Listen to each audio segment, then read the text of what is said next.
Bismillahirrahmanirrahim. Alhamdulillahi wa kafa wassalatu wassalamu ala nabiyil huda amma ba'd. Assalamualaikum warahmatullahi wabarakatuh dan salam sejahtera. Menghadap Berduli Yang Maha Mulia Sri Paduka Baginda Yang Sultan Agung Sultan Abdullah Ainuddin Al-Mustafa Billah Shah Ibni Almarhum Sultan Haji Ahmad Shah Al-Musta'in Billah. Menghadap Berduli Yang Maha Mulia Sri Paduka Baginda Raja Manusia Agung Tuku Hajah Azizah Aminah Maimunah Iskandariyah binti Almarhum Abu Tawakil Allah Sultan Iskandar Al-Hajj.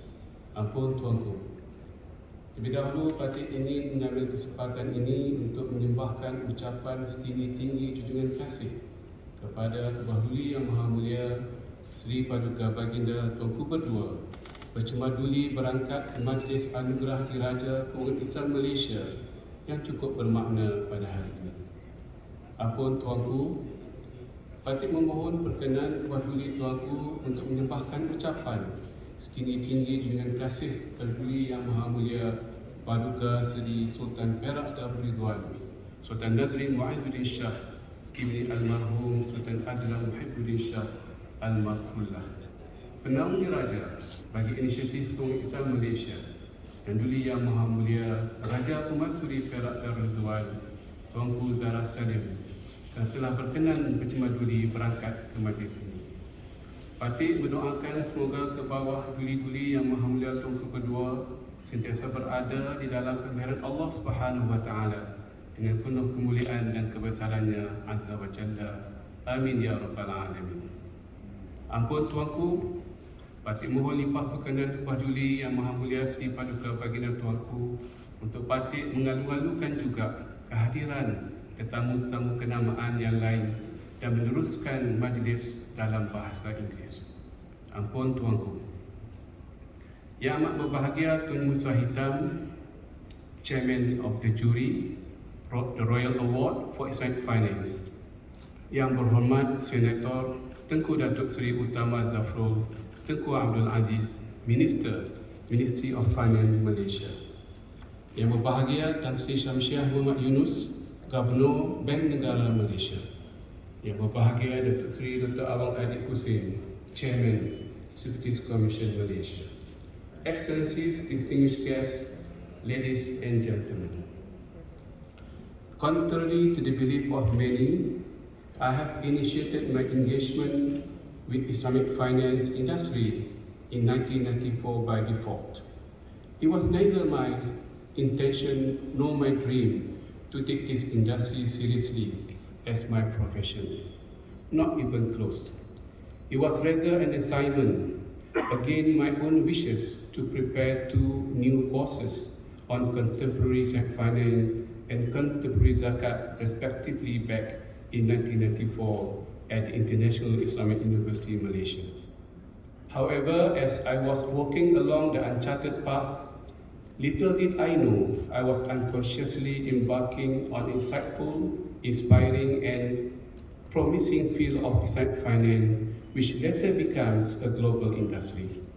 The divine destiny always works amazingly, unexpectedly in this world. In the whole process, I have learned more than I have contributed.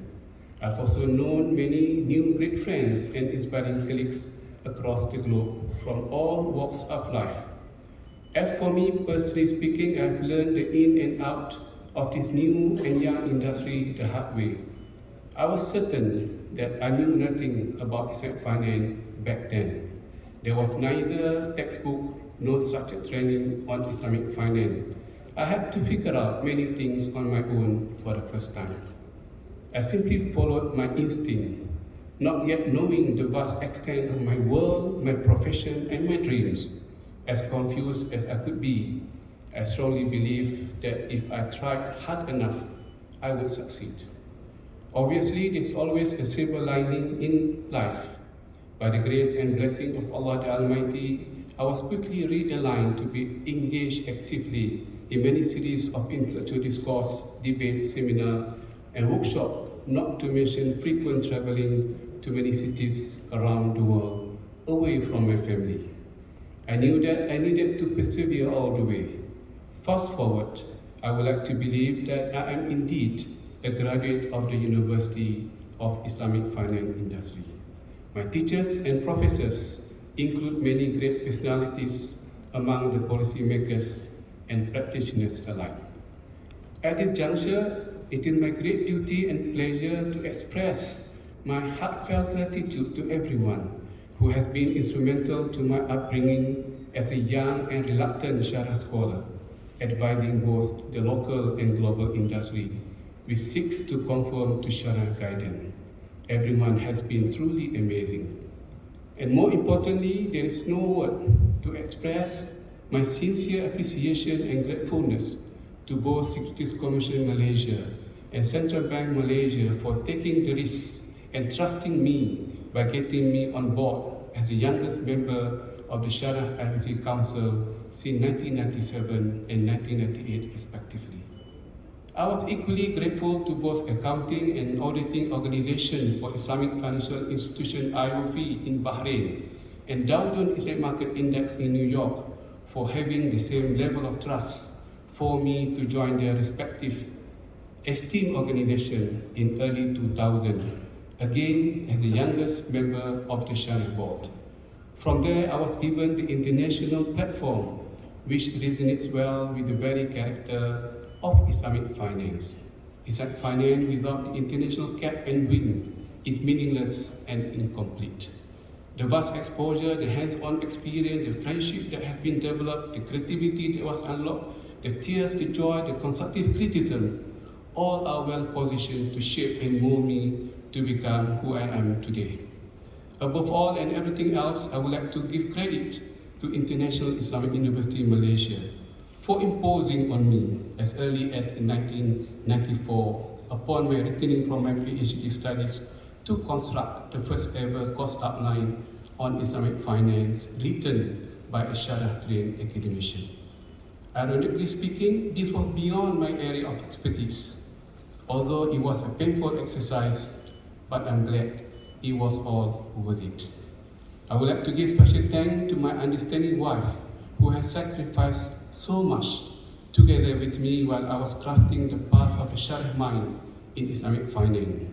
For her sacrifice and my children's, I owe them a lot of respect and love. I was hardly around in many occasions when they needed me the most. I must also thank all my colleagues at Amani Group who have been supporting me and my Sharia dreams since 2005 in many parts of the world. They have been very supportive and inspiring through the thick and thin of my Sharia entrepreneurship journey. Allow me to articulate some insight on finance from a Sharia mind perspective.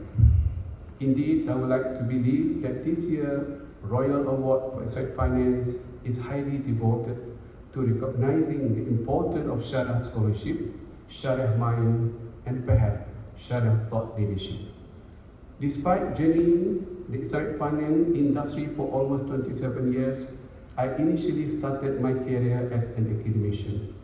Then I joined the industry as a naive Sharia advisor, clueless about what I was supposed to do and deliver. Moving on, a few years later, upon resigning from the university, I established my own Sharia advisory firm, namely Amani Advisors, operating in a few cities of the world. Not that long ago, I got a new assignment altogether as a board of director and investment panel in a few public listed companies and DLCs. I also established a few startups in different industries such as fintech, sport analytics, nasal spray, vaccination for sheep against pneumonia, pharmaceutical research and health product, rubber glove production line, and green diesel technology, among others. And most recently, I materialized my old dream to own a football club, and it happened to be Kedah Darul Aman Football Club. It is against this backdrop that I intend to pose a question to all of us. What is really my true aspiration of Islamic finance moving forward? As a Sharia expert, a business, and a corporate man, I will mention only a few. I reckon that Islamic finance needs a more holistic and coherent theory and practice to progress and sustain. full and strict reliance just on the theory and behavior of a few selected Islamic contracts is good but not good enough. These contracts have been taught at universities and colleges for centuries. However, Islamic finance is no longer a private affair or a personal contract as it was common in the past. It is now very much a new system which needs to interact with so many vertical and variable from risk, credit, behavior, profiling, data, laws, taxation, and recently smart technology. Therefore, the contract-driven mindset will no longer be suitable. A new mindset is essential, particularly among the Sharia scholars and intelligentsia. Although this sounds cliché, but it is the reality. We need to develop the financial mindset, aqliyah masrafiyah, instead of jurisprudential mindset, aqliyah fiqhiyah, relying intensely on peculiarities of a few selected Islamic contracts. The departure from a piecemeal approach to open architecture approach may be more useful and impactful. Also, the Islamic finance must definitely be framed with the growth sector of the nation more than ever before. This is an area, if given more attention, can provide more job opportunities and help increase the GDP of the nation.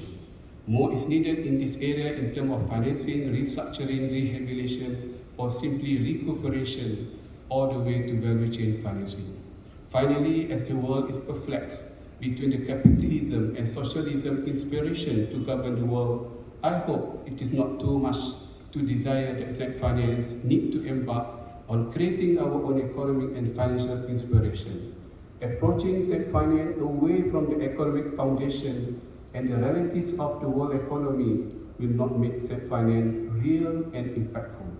Economization and socialization of Islamic finance, I believe, is a natural progress and in the right direction to connect the unconnected dots in our own societies, seeking to empower and mainstream Islamic finance in the 21st century.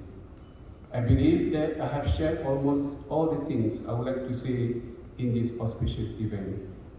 Alhamdulillah, by the grace and blessing from Allah the Almighty, I feel both extremely humble and deeply honored to be conferred with this Royal Award for Islamic Finance 2022 by His Majesty Tuan Duli Yang Maha Mulia Sri Paduka Baginda Yang Pertuan Agong and witnessed by His Royal Highness Tuanku Sultan Nazrin, the Royal Patron for Islamic Finance Initiative Malaysia. I would like to humbly dedicate this award to all my teachers and inspiring colleagues, as well as my family members who have made my long journey enjoyable and insightful. My profound gratitude goes to the panel of jury who have selected me as the sixth recipient this time around. I can't thank enough all parties and individuals behind this heartening event and moment. I am sincerely grateful to everyone. Winston Churchill once said, I quote, "Empires of the future will be empires of the mind," end of quote. I would like to believe that without the mind, there's no future. Likewise, without the Syariah mind, there's no future of Islamic finance. Ampun tuanku, sekian sahaja persembahan ucapan menjunjung kasih Patih. Sekali lagi Patih dengan penuh hormat dan takzim merafak sembah menjunjung kasih yang tidak terhingga atas limpah perkenan Tuan Duli Yang Maha Mulia Sri Paduka Baginda Pertuan Agong, Tuan Duli Yang Maha Mulia Sri Paduka Baginda Raja Pemerintah Agong, Duli Yang Maha Mulia Paduka Sri Sultan Perak Darul Tuan, dan Duli Yang Maha Mulia Raja Pemasri Perak Darul Tuan bercemar duli berangkat ke majlis pada hari ini. Sekian, wabillahi taufiq wal hidayah. Wassalamualaikum warahmatullahi wabarakatuh. Ampun tuanku. Thank you guys.